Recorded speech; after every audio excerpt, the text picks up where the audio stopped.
సంధ్య theatre ఘటన కేసులో DGP Hyderabad సిపికి జాతీయ మానవ హక్కుల కమిషన్ నోటీసులు జారీ చేసింది. ఆ ఘటనపై వివరణ ఇవ్వాలని ఎన్హెచ్ఆర్సీ నోటీసుల్లో పేర్కొంది. మరిన్ని వివరాలు మా ప్రతినిధి నాగార్జున అడిగి తెలుసుకుందాం. నాగార్జున, ఎన్హెచ్ఆర్సీ ఎప్పుడు నోటీసులు జారీ చేసింది, వివరాలేంటి?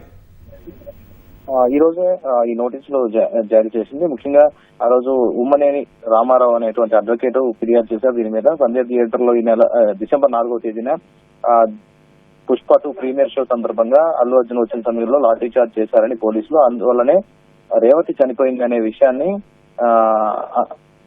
ఆయన ఫిర్యాదులో పేర్కొనడం జరిగింది. రేవతి చనిపోయింది, దీని మీద చర్యలు తీసుకోవాలని అల్లు అర్జున్ ఎంటర్ అయిన సమయంలో పోలీసు సరైన చర్యలు తీసుకోలేదని, దీని మీద విచారణ జరపాలంటూ ఆయన జాతీయ మానవ హక్కుల కమిషన్ కి ఫిర్యాదు చేయడం జరిగింది. సో దీనిపైన విచారణ చేసేందుకు ఫిర్యాదు స్వీకరించినటువంటి జాతీయ మానవ హక్కుల కమిషన్ దీని మీద స్టేట్ హ్యూమన్ రైట్స్ కమిషన్ కి దీన్ని ఫార్వర్డ్ చేయాల్సి వస్తుంది. కానీ అక్కడ పోస్టులు వేకెంట్ గా ఉంటుంది, అక్కడ ఎవరు దీన్ని విచారణ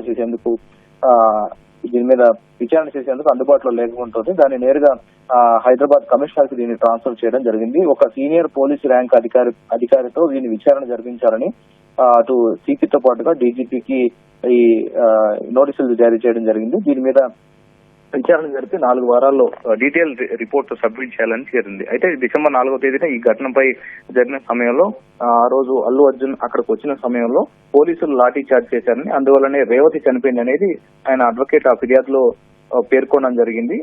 దీంతో పాటుగా అక్కడ ఉన్నటువంటి అతని కుమారుడు కూడా అస్వస్థతకు గురయ్యారు, ఇక్కడ చికిత్స పొందుతున్నారు అనేది ఆ ఫిర్యాదులో ఆయన పేర్కొనడం జరిగింది. అయితే ఈ కమిషన్ దీని మీద వెంటనే చర్యలు తీసుకోవాలంటూ ఆయన ఫిర్యాదు చేశారు. ఈ ఫిర్యాదుకి స్పందించినటువంటి జాతీయ మానవ హక్కుల కమిషన్ విచారణకు ఆదేశించింది. అయితే స్టేట్ హ్యూమన్ రైట్స్ కమిషన్ లో ఎవరు అందుబాటులో లేకపోవడం వల్ల దీన్ని కమిషనర్ కే విచారణ చేయాలని తెలపడం, ఒక సీనియర్ అధికారిని దీనికోసం నియమించాలని ఆదేశాలు జారీ చేసింది. ధన్యవాదాలు నాగార్జున.